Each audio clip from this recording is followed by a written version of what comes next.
선교기도 15번째 시간입니다. 내 귀에 들린 대로 행하리니 라는 제목으로 말씀의 은혜를 함께 나누겠습니다. 애굽을 나온 이스라엘 백성은 1년 6개월여 만에 가나안 접경 지역인 가데스 바네아에 도착하게 되었습니다. 아마 한 2년 정도 된 시간이 흘렀던 것 같습니다. 하나님은 모세를 통해서 각 지파별로 한 명씩 택해서 가나안 땅을 정탐하게 했지요.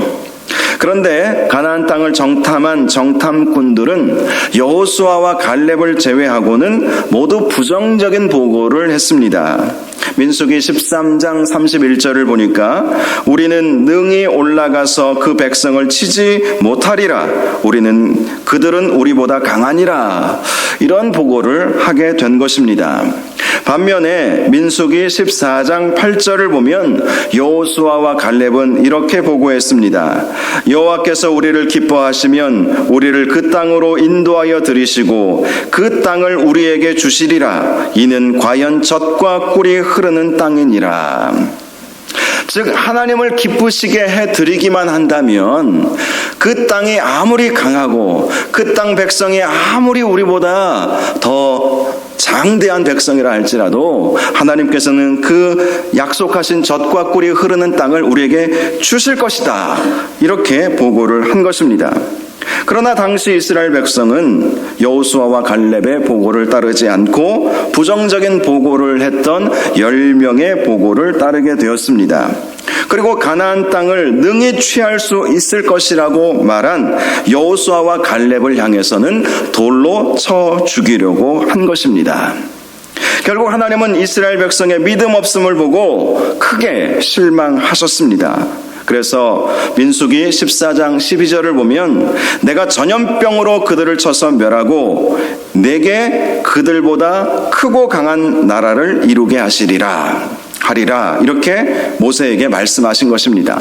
전염병으로 당시 광야에 있었던 모든 이스라엘 백성을 다 죽이고 너로부터 시작해서 새로운 강한 민족을 만들어주겠다. 이렇게 말씀을 하신 것입니다. 모세는 하나님께서 그렇게 이스라엘 백성을 치시고 자신을 통해서 새로운 민족을 일으키시겠다고 하자 하나님께 간절히 기도하기 시작했습니다. 모세의 기도의 핵심은 만일 하나님께서 이스라엘 백성을 이 광야에서 멸하신다면 애굽 사람들뿐만 아니라 주변 다른 여러 나라들이 하나님께서 이스라엘 백성에게 가나안 땅을 주실 능력이 없기에 그렇게 하셨다고 그런 말들이 나오지 않겠습니까? 그렇게 말씀을 드린 것입니다. 그래서 민수기 14장 19절을 보면 주의 인자의 광대하심을 따라 이 백성의 죄악을 사하시되 애굽에서부터 지금까지 이 백성을 사하신 것 같이 사하시옵소서. 이렇게 기도한 것입니다. 그동안 이스라엘 백성은 참으로 많은 불순종의 죄를 저질렀죠. 출애굽이라고 하는 놀라운 역사를 경험했음에도 불구하고 홍해를 건너는 놀라운 기적의 역사를 경험했음에도 불구하고 시시때때로 하나님을 원망하고 모세와 아론을 원망했던 일이 있었습니다. 그런데 그럴 때마다 모세가 하나님 앞에 기도하자 하나님은 그들을 치시지 아니하시고 용서해 주시지 않았습니까? 그래서 모세는 이번에도 용서해 달라는 것이었습니다. 비록 우리가 부정적인 보고를 한 10명의 의견을 따라서 부정적인 생각이 가득하고 긍정적인 보고를 했던 여호수아와 갈렙을 돌로 쳐 죽이려는 악행을 저지르려고 했지만 하나님 이번에도 한 번만 더 용서해 주십시오. 그렇게 하나님 앞에 간구했던 것입니다. 그러자 하나님은 모세의 간절한 기도에 응답해 주셨습니다. 민수기 14장 20절을 보면 내가 내 말대로 사노라.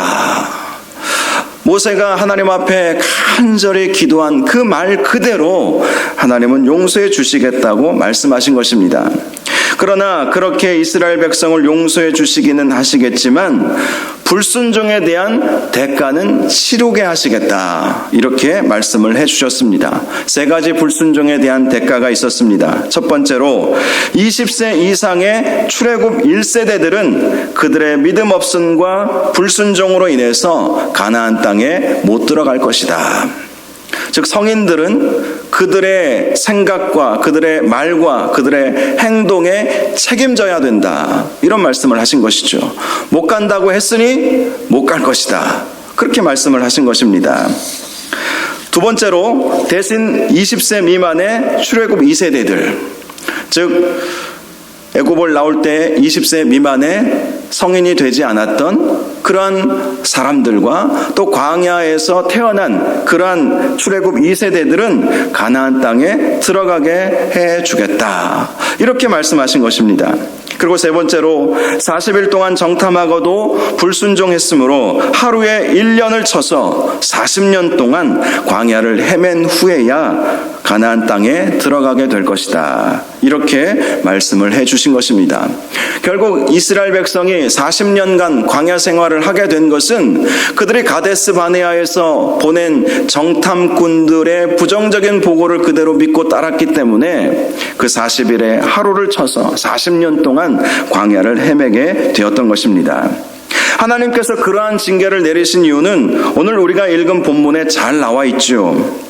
여호와의 말씀에 내 삶을 두고 맹세하노라. 너희 말이 내 귀에 들린 대로 내가 너희에게 행하리라. 하나님께서 그들이 했던 그 말을 들으시고 그대로 행하는 결과였다라는 것을 말씀하고 있는 것입니다. 저는 오늘 본문을 보면서 오늘 선교 기도회로 함께 모여 있지 않습니까? 우리의 선교에 대해서 우리가 어떤 말을 해야 하는가, 이런 묵상, 이런 적용을 해보게 되었습니다. 선교하기가 쉽지는 않습니다. 그러나 아무리 선교가 어렵다 할지라도 우리는 결코 우리의 입에서 부정적인 말을 해서는 안 된다는 것이죠. 선교가 어렵다 하는 것 우리 주님은 누구보다도 잘 알고 계십니다. 어떤 선교사님 고백을 들어보니까 본인이 이슬람권에서 이집트에서 10년을 사역했는데 겨우 한 명 이제 막 회심의 단계에 들어갔다는 거예요. 그러면서 너무나 자기 자신을 부끄러워하셨던 그 고백을 제가 들어보았습니다. 그분은 신실하신 분이셨어요. 그런데 아무리 해도 그 무슬림들에게 복음을 전하기가 쉽지 않았던 것이죠. 그들의 마음의 문을 열기가 너무나 어려웠던 거예요. 그래서 부끄러운 고백을 할 수밖에 없었던 것입니다. 그분이 아무런 노력을 기울이지 않아서가 아닙니다. 그만큼 어렵다라는 것입니다. 최근에 우리 교단 총회 산하에 통일준비위원회 모임이 있어서 제가 초청을 받아서 한번 참석을 한 일이 있었습니다. 그때 북한 선교하는 어떤 선교사님 말씀을 들어보니까 지금 북한에 억류되어 있는 우리나라 국적의 선교사님 3분이 계시다고 하는 말씀을 들어보았습니다. 우리나라 국적으로 북한에 들어가는 것은 사실 쉬운 일도 아니고 불법적인 일이지요. 그런데 그 열망이 뜨거웠기 때문에 북한 내지로 들어가서 몰래 복음을 전하다가 붙잡혀서 북한 감옥에 갇히게 된 것이지요. 또 얘기를 들어보니까 그렇게 한국 국적의 목사님들, 선교사님들 뿐만 아니라 중국 조선족 출신의 평신도 지도자들도 북한에 들어가서, 그들은 불법적으로 들어간 것은 아니에요. 중국 국적을 가지고 있기 때문에 합법적으로 북한에 들어가서 복음을 전하다가 붙잡혀서 지금 감옥에 억류되어 있다고 합니다. 또 외국 국적의 선교사님들도 북한에서 복음을 전하다가 복음을 전한다는 이유 하나만으로 지금 모진 고통 가운데 있다고 하는 보고를 들어보았습니다. 북한 선교하는 것도 정말 어렵지요. 불교권의 경우도 참 선교가 어렵다는 이야기를 많이 합니다. 불교를 믿는 사람들은 체면 문화를 가지고 있다고 합니다. 그래서 선교사님들이 일단 관계를 형성하죠. 좋은 관계를 맺어야 복음을 전할 때 그들이 받아들일 수 있지 않겠습니까? 그래서 좋은 관계를 형성하기 위해서 여러 가지 방법들을 써서 함께 만나서 교제도 하고 뭐 사업도 하고 뭐 여러 가지 서로 접촉점을 찾을 수 있는 그런 방법들을 이제 찾아내는 것이죠. 그리고 결정적인 순간에 복음을 전한다고 합니다. 그러면 그동안의 관계가 있기 때문에 알겠습니다. 당신이 말하는 예수를 나도 믿겠습니다. 그렇게 이야기를 한다는 거예요. 그러면 다음 주에 교회 한번 오시겠습니까? 라고 초청을 하면 알겠습니다 하고 안 나타난다는 거예요. 그리고 자꾸 피해 다닌다고 합니다. 이 체면 문화니까 대놓고는 거절 못하고 대놓고는 믿겠다고 교회도 한번 나가 보겠다고 말은 하지만 결과적으로는 안 나온다는 거예요. 또 어떤 힌두교권 같은 경우는 그들은 다신교 사상을 갖고 있잖아요. 다신교 신앙을 가지고 있지 않습니까? 그래서 예수 그리스도를 증거하면 믿겠다고 한대요. 그런데 그 집에 가보면 자기가 믿는 여러 신들의 우상을 세워놓고 또 한쪽에 예수 형상을 세워놓고 자기가 예수도 믿는다. 그렇게 말을 한다는 것입니다. 그러니 공산권도 그렇고 이슬람권도 그렇고 불교권도 그렇고 힌두교권도 그렇고 선교하는 것이 정말 쉽지 않은 것이죠.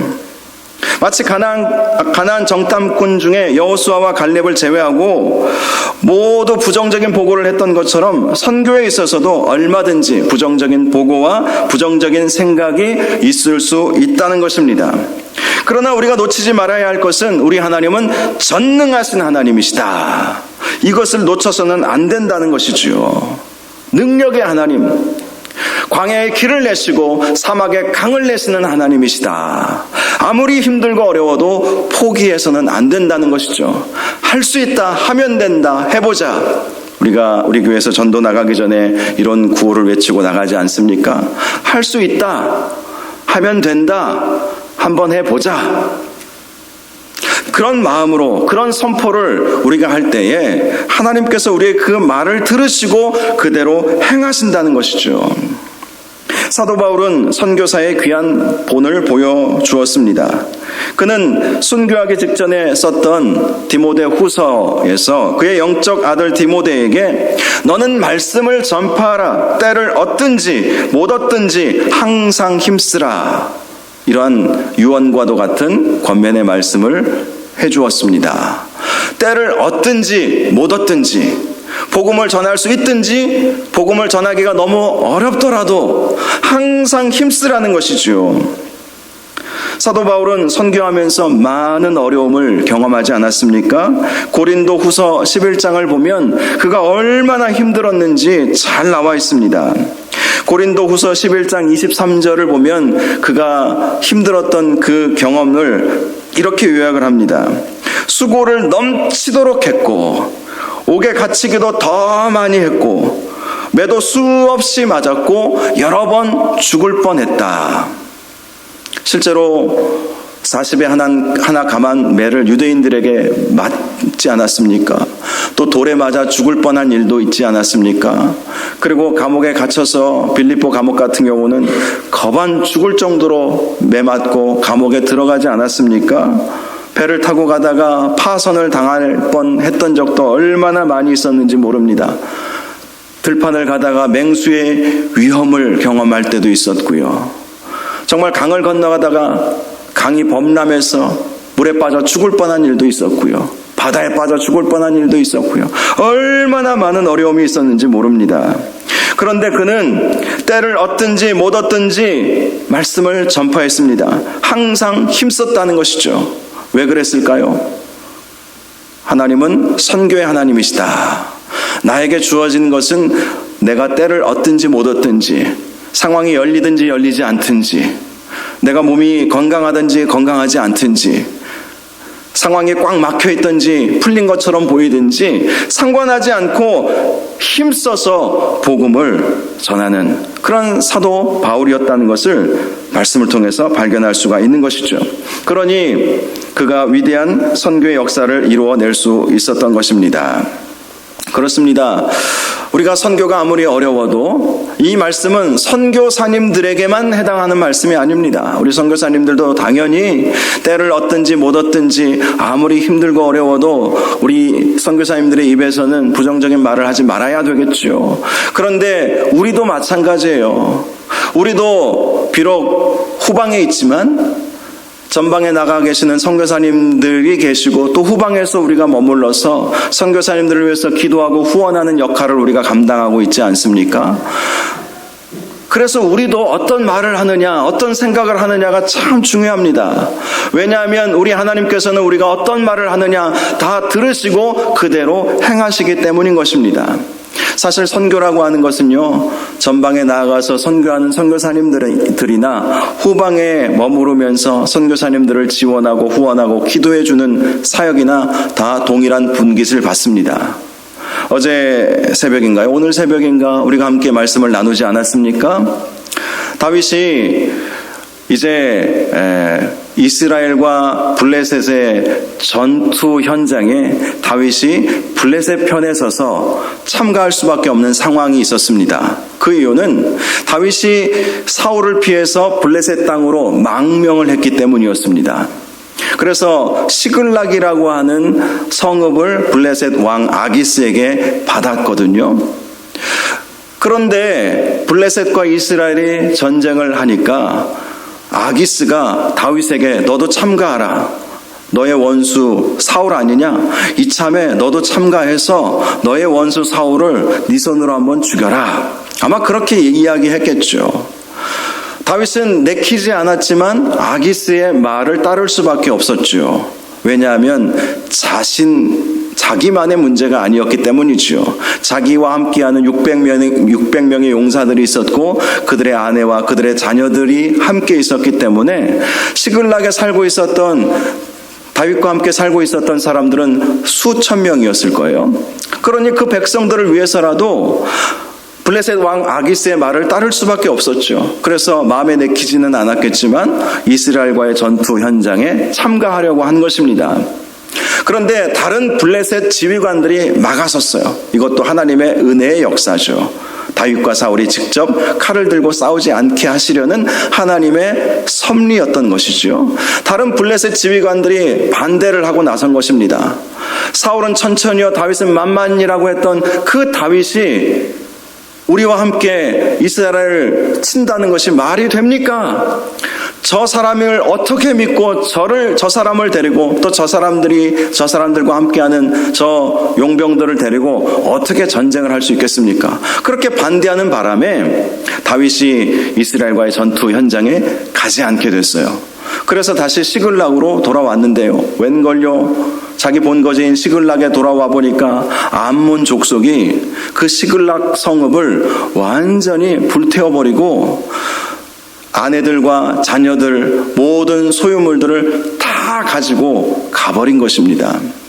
그때 다윗과 함께했던 생사고락을 함께했던 그 용사들이 다윗의 사람들이 너무나도 실망한 나머지 다윗을 돌로 쳐 죽이려고 할 만큼 엄청난 다윗의 위기가 오게 된 것이죠. 그때 다윗이 하나님께 기도하기 시작했습니다. 하나님, 이 아말렉 군대를 쳐야 되겠습니까? 친다면 그들을 쫓아간다면 그들을 찾아낼 수 있겠습니까? 기도했을 때 하나님께서 쫓아가라. 그러면 그들을 찾을 수 있을 것이고 너의 자녀들과 아내들과 모든 것을 다시 찾을 수 있을 것이다. 그런 응답을 주셔가지고 이제 아말렉 군대를 찾기 위해서 길을 떠났어요. 그렇게 한참을 떠나다가 부솔 시내가라고 하는 곳에 머물러서는 600명 중에 200명이 도무지 그 시내를 건너가기가 힘들 정도로 지쳐 있었습니다. 그래서 다윗이 그 200명에게 너희는 이곳에 남아서 소유물을 지켜라. 그렇게 말을 해주고 나머지 400명만 데리고 이제 아말렉 군대를 찾으러 가게 된 것이지요. 그리고 길에서 쓰러져 있던 한 애굽 소년을 살려주고 그 애굽 소년이 알고 보니까 아말렉 군대의 어떤 사람이 버리고 간 그의 종이었던 것이죠. 그래서 그에게 먹을 것을 주고 그를 기운 차리게 한 다음에 그가 아말렉 군대가 어디 있는지 알려줌으로 인해서 아말렉 군대를 치고 자녀들을 다 찾아오고 아내들을 다 찾아오고 모든 소유물도 다 찾아오는 기적과 같은 역사가 일어난 것이죠. 자, 그렇게 해서 이제 돌아오는 길에 부솔 시내가에 머물고 있었던 200명과 만나게 됐습니다. 그런데 한쪽에서 이런 소리가 들리는 거예요. 저들은 우리가 전장에 나가서 싸울 때 이 부솔 시내가에서 가만히 있었던 사람들이니까 우리가 탈취한 우리 탈취물들을 저들에게 분배할 수 없다. 그런 이야기가 솔솔 올라오게 된 거예요. 충분히 그럴 수도 있겠다라는 생각은 합니다. 왜냐하면 힘써 목숨 걸고 싸운 자기들과 후방에 남아서 소유물을 지키고 있던 사람들과의 분명한 차이가 있어야 되지 않겠느냐. 그러니 그들의 주장은 이것이었어요. 원래 그들의 것이었던 아내와 자녀들은 그들에게 돌려주고 그들이 데리고 가게 하고 그들의 재산은 그들에게 주지 말고 우리가 나눠 가집시다. 그렇게 이야기를 한 거예요. 그때 다윗이 말리고 나섰죠.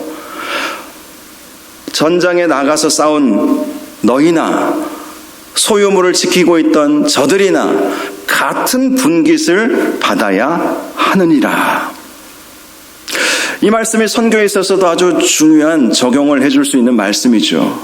자, 우리 선교사님들은 전장에 나가서 싸우는 그러한 용병들이라고 할 수 있죠. 그렇다면 우리는 어떤 사람들입니까? 후방에 남아서 비록 전방에 나아가서 이 선교 현장에서 복음은 전하고 있지 않지만 후방에서 우리 선교사님들을 위해서 기도하고 후원을 아끼지 않는 우리들 아닙니까? 그렇습니다. 이 말씀, 다윗의 이 말씀, 전장에 내려갔던 자의 분깃이나 소유물 곁에 머물렀던 자의 분깃이 동일하다. 이것은 선교에 있어서도 동일하게 적용되는 말씀입니다. 선교사님들이나 후방에서 선교사님들을 위해서 기도하는 우리들이나 동일한 분깃이 주어지게 된다는 것입니다. 동일한 은혜, 동일한 축복이 우리에게 주어지게 된다는 거예요. 이 말씀은 어떤 의미겠습니까? 우리의 역할도 정말 중요하다는 거예요. 선교지에 나가서 선교하시는 선교사님들의 역할도 물론 가장 중요하겠지만 우리가 후방에서 선교사님들을 위해서 기도하는 우리의 역할도 너무나도 중요하다는 것입니다. 동일한 분깃을 받을 만큼 중요한 역할을 우리가 감당하고 있다는 거예요. 그러므로 우리의 입술이 어떠해야 되겠는가? 우리는 그것을 오늘 본문을 통해서 적용해 볼 수 있는 것입니다. 아무리 선교가 어렵고 힘들어도 우리의 입술에서는 긍정적인 선포할 수 있다, 하면 된다, 해보자. 아무리 선교가 어렵고 또 때로는 어떤 선교사님들을 보면 답답함을 느낄 때도 있어요. 그러나 그런 선교사님들을 향해서 부정적인 말을 할 것이 아니라 선교사님 할 수 있습니다. 기도하겠습니다. 하나님께서 함께 하실 것입니다. 제가 뒤에서 기도로 열심히 돕겠습니다. 필요한 것 있으면 함께 기도하면서 해결해 나가봅시다. 그렇게 말하는 것이 너무나도 중요하다는 거예요. 우리도 동일한 분깃을 받기 때문에 우리가 감당해야 할 역할도 너무나도 큰 것입니다. 그렇습니다. 가나안 12명 정탐꾼 중에 10명은 부정적인 생각에 매몰되어 버리고 말았죠. 어려운 상황, 어려운 환경, 그것만 주목했습니다. 그러나 여호수아 갈렙이 위대한 점은 아무리 상황이 부정적이고 어려워도 하나님께서 기뻐하시면 우리는 능히 저 젖과 꿀이 흐르는 땅을 취할 수 있으리라. 그렇게 생각하고 선포한 것 아니겠습니까? 우리의 삶에 있어서도 마찬가지이죠. 어떤 말을 하느냐가 참 중요한 것입니다. 그 말은요, 생각에 의해서 말이 나오는 거예요. 그러므로 어떤 생각을 하느냐가 또 중요하겠죠. 사랑하는 여러분, 선교는 어렵습니다. 그러나 할 수 있습니다. 하나님께서는 선교의 하나님이시고 하나님은 지금도 하나님 스스로 일하고 계십니다. 아무리 상황이 어려워도 그 어려움보다 더 크신 분이 우리 하나님이십니다. 그러므로 우리도 선교함에 있어서 하나님께서 역사하여 주옵소서. 저 꽉 막힌 저 북한 선교도 이루어 주옵시고 저 무슬림들도 다 주님께로 돌아오는 역사가 있게 하여 주시옵시고 저 불교권, 힌두교권에서도 저 공산권 사람들도 다 주님께 돌아오는 놀라운 역사를 이루어 주시옵소서. 긍정의 마음을 가지고 간절히 하나님 앞에 기도해야 한다는 것입니다. 저와 여러분의 기도가 그러한 기도가 될 수 있기를 바랍니다. 오늘도 우리 선교사님들 기도 제목을 보면서 함께 기도하게 될 텐데요. 우리 선교사님들의 기도 제목을 보면 그 선교 현장의 사역들을 우리가 구체적으로 알 수 있게 될 것입니다. 우리 선교사님들 참으로 힘들고 어려운 가운데 있지만 하나님 우리 선교사님들에게 힘 주시고 능력 주셔서 선교가 되게 하옵소서. 선교의 열매를 허락하여 주시옵소서. 하나님께서 행하시면 모든 일들이 온전히 이루어지게 될 줄로 믿습니다. 이런 마음으로 우리 선교사님들을 위해서 긍정적인 선포로 함께 기도할 수 있기를 바랍니다. 우리 기도 제목 보면서 함께 이 시간 기도할 수 있기를 원합니다. 유인물을 나누어 드렸습니다. 15번째 선교 기도의 기도 제목들, 우리 앞에 있는 우리 이채영 선교사님부터 시작해서 장성근 김미정 선교사님까지 우리 함께 기도하시고 또 이후에 뒷장 넘기셔서 뒤에 있는 우리 선교사님들과 또 북한 선교를 위한 기도, 또 우리 교회의 다른 후원하는 기관들을 위한 기도 간절히 한번 우리 선교를 위해서 기도해 주시기 바랍니다. 우리 앞장에 있는 선교사님들 위해서 우리 주여 한번 부르시고 함께 기도하도록 하겠습니다. 주여, 하나님 아버지, 2023년 3월 우리 교회 함께 선교사님들 위해서 기도 제목 보면서 함께